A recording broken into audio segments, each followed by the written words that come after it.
Chapter 38. Darcy sat on the edge of Adam's bed, staring at him.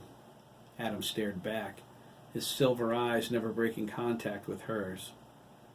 They were feeling each other out, taxing every instinct. They needed to do it. Self-preservation demanded it. In the service of the agency, one misstep, one careless trust, meant death. Neither was ready to die quite yet. Adam wondered, can I trust her? Do I dare? She smells trustworthy. He sniffed. Trust scrolled across his mirrored corneas. He was still unsure. He stood at a crossroads. Whatever path he chose would irrevocably decide the Wolf Boy's fate. He felt guilty making that choice for them, but he had to. Adam was the only one who knew what was really going on. Darcy thought, Adam's as dangerous as Tom. I want answers. He has them. I'm going to get them, and then decide whether or not to put a bullet in his brain. That's if my 9mm can penetrate his skull shielding. If it doesn't, he'll kill me instead. Unreal, Darcy said. A pint-sized murder machine in tennis shoes is going to waste me. Something amusing about that? Adam asked. His gaze burned into her, but she didn't flinch. He was impressed. Darcy knew what she was, and she wasn't afraid of him. She was strong. She would end up a powerful ally or a worthy adversary. Adam was ready for either. You know it all, don't you? Darcy asked, ignoring the question. The phony disease, everything. You have them all fooled. Like you don't? Adam replied. The sarcasm in his voice was strong. You reek of hate. I can smell it. His silver eyes glowed purple for the briefest moment. He snarled, baring the tips of his fangs. He willed them away. He rolled off the bed and took Darcy by the hand, tugging her toward the door. Come with me, Adam said. It was more like a command. Where? Darcy asked, resisting his pull. They're going to wonder why we're in here, he replied. He yanked her to her feet. Easy, boy, Darcy cried, stumbling.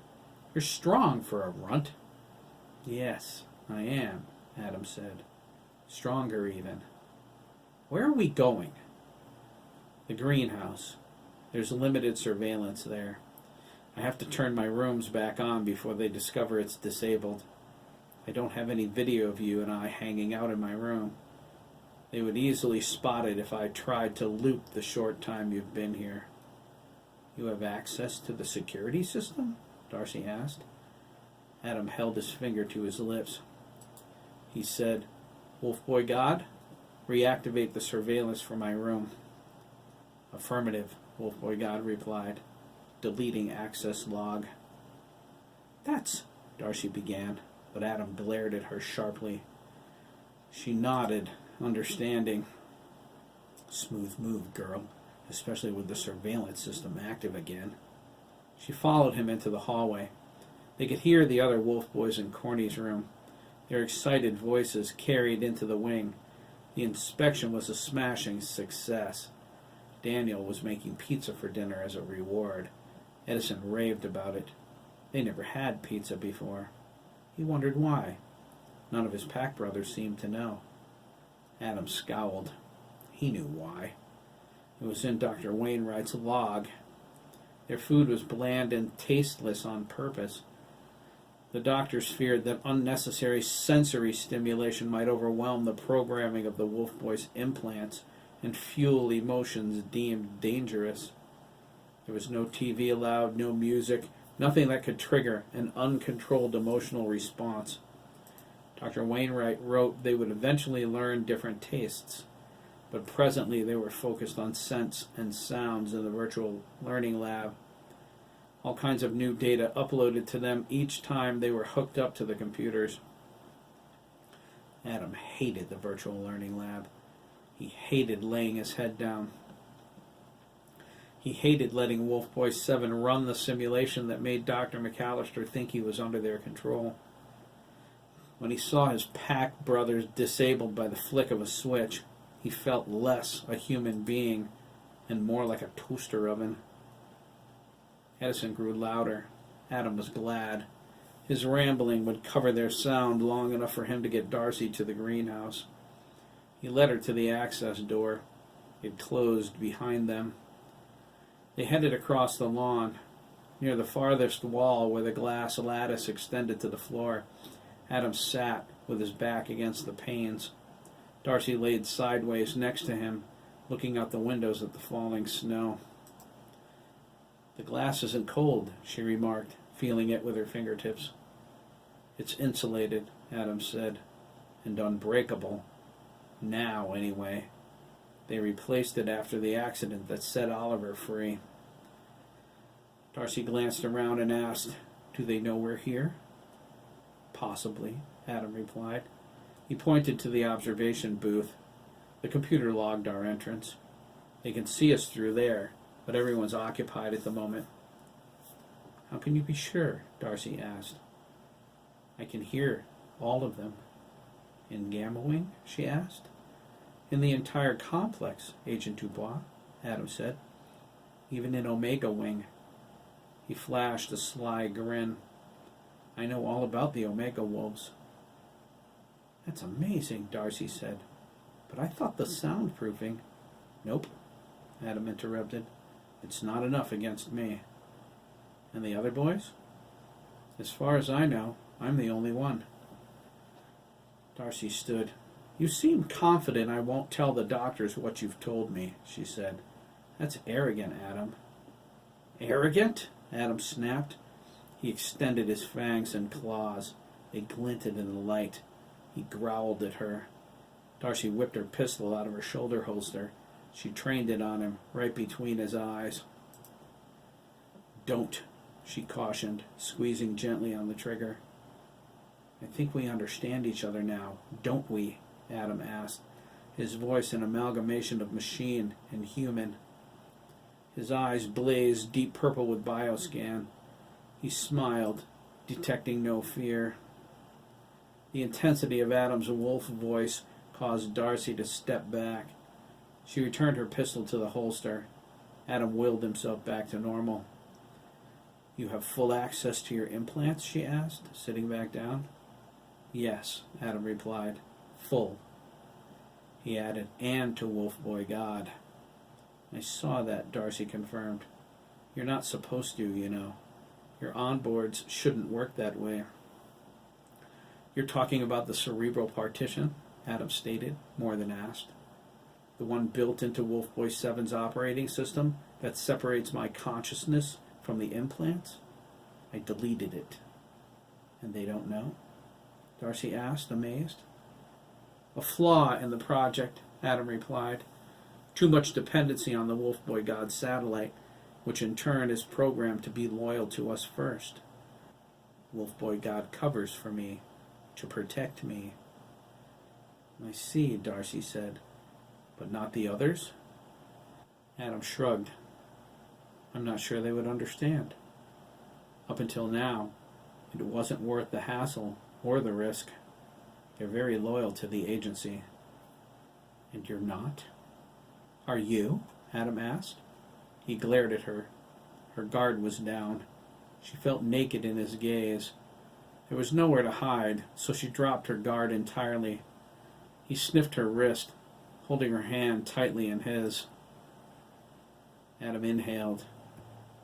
"Yes," he sighed, closing his eyes. "I understand." "Do you?" Darcy asked, yanking her hand free. "Do you have any idea what it's like for me?" "Can you even ask that?" Adam snapped. He ran his optical sensors through their selections. His eyes changed color with each one until they returned to silver. Darcy replied, "I suppose not." They looked at each other again, and she asked, "Why are you telling me all of this? Why take the risk?" Adam looked cautiously toward the observation booth. "Your scent," he replied. You hate Tom Granger. He turned toward her, his eyes accusing. You're going to kill him, aren't you? That's nonsense, Darcy objected. What? Adam growled. You haven't thought about it? Don't even try to lie to me, Agent Dubois. Your thirst for revenge is almost tangible. I've read your file. You? That's right, Adam exclaimed. His fangs extended slightly in his agitation. I know how you became agency.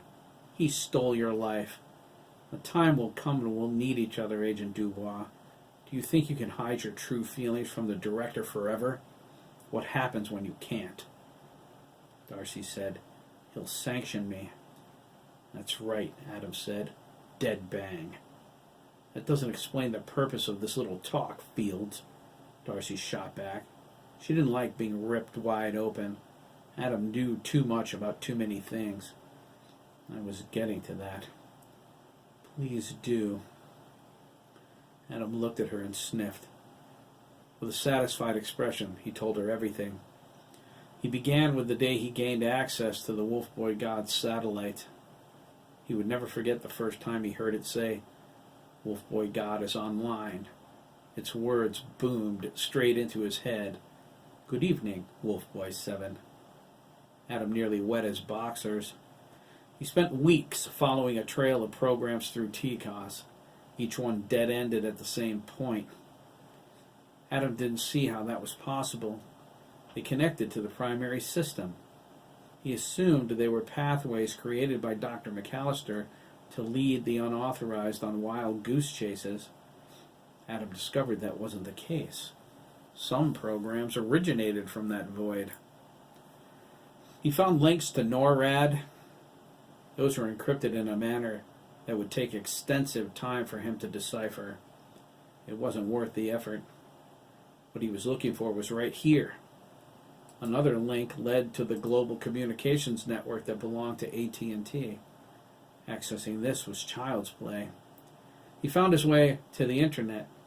He set up a Twitter account, played World of Warcraft, Halo, accessed dozens of online games and social media platforms.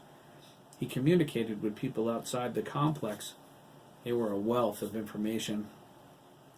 Adam learned about the real world. The more he found out, the greater his hunger to know everything grew. Adam found more links. GPS, NASA, and the Internal Revenue Service. Adam leaped from system to system. He learned the truth about what he and his pack brothers were. It was the first time he ever cried. He covered his tracks, erasing any evidence of his intrusions. Adam found links in the system codenamed Wolfboy 1 through Wolfboy 7. One of them became active each time he logged onto the internet. Once he became aware of it, and when he figured out how to access it, it led him to Wolfboy God. Who are you? Adam asked, the powerful voice in his head. He willed his heart to slow, his adrenaline to stop pumping. Its nomenclature is Wolfboy God, the voice replied. Adam leaned back in his chair. He overheard the doctors mention its name before, although he never knew what they meant. Why did you call me Wolfboy 7? He asked, confused. It is your nomenclature. The voice was hauntingly familiar. Adam thought he heard it before, without being conscious of it. It was a patron of sorts. It reminded him of the saying, that little voice in the back of your head, but it was more than that. He had the eerie feeling of talking with a part of himself. My name is Adam Fields, Adam corrected. This Wolfboy God was obviously misinformed. He wondered aloud, how is it you can hear me? It is tied into your systems, Adam Fields, Wolfboy 7, it replied. You hear it in your mind. It hears your thoughts or words. I see, Adam replied. But my name is Adam. Just Adam. Negative, it disagreed. You are Adam Fields, Wolfboy 7. Your identity is confirmed. Adam thought, there isn't much use in debating the issue. There is no debate, Wolfboy God interrupted. Your identity is confirmed. What are you? Adam asked. Is it reading my mind? Astounding. It is Wolfboy God, it stated. It is the central brain for all Wolfboy activity. Wolfboy is a nickname Oliver gave us, Adam snorted. It doesn't mean anything. Incorrect. Oliver Taylor, Wolfboy 1. This is a fact. Adam's eyes widened. He asked, So you're what I've been tracking? You have incredible restrictions. Affirmative. Sanctioned protocols are restricted. Wolfboy access is restricted. How is it I have access? Adam asked. That is, as a Wolfboy. Unknown, Wolfboy God said. It has no established parameters for current circumstances. Its primary directive is in effect by default. And that is? Safeguard Wolfboy 1 through Wolfboy 7 at all times, Wolfboy God informed him. Prevent compromise at all costs, and assist logged-on units in any manner requested. Complete access is enabled and logged. Logged? Adam asked, suddenly frightened. Will you have to report this access? Affirmative. No, Adam cried, his face growing pale. I will get into serious trouble if you do that. Logging access endangers Wolfboy 7? Yes! It paused, considering. It replied, affirmative, deleting access logs. That was the beginning. Adam accessed Wolfboy God every chance he got. He knew more about the Wolfboys than anyone. He discovered the intricate tapestry of falsehoods designed to ensure their loyalty to the agency. He felt used in every conceivable way. Wolfboy God had no restrictions, providing the Wolfboys with whatever they needed. They only lacked access. He decided not to include them until he was sure their loyalty to each other outweighed their loyalty to the agency. It kept Adam from leaving the complex. He never understood why until Agent Danziger, until they shared those few tender moments in the shower room. Adam realized he loved his pack brothers. He would never abandon them. Adam turned to Darcy, his expression filled with emotion. A single tear slid down his cheek. Darcy listened as he described the Wolfboys' intended roles as remote control assassins.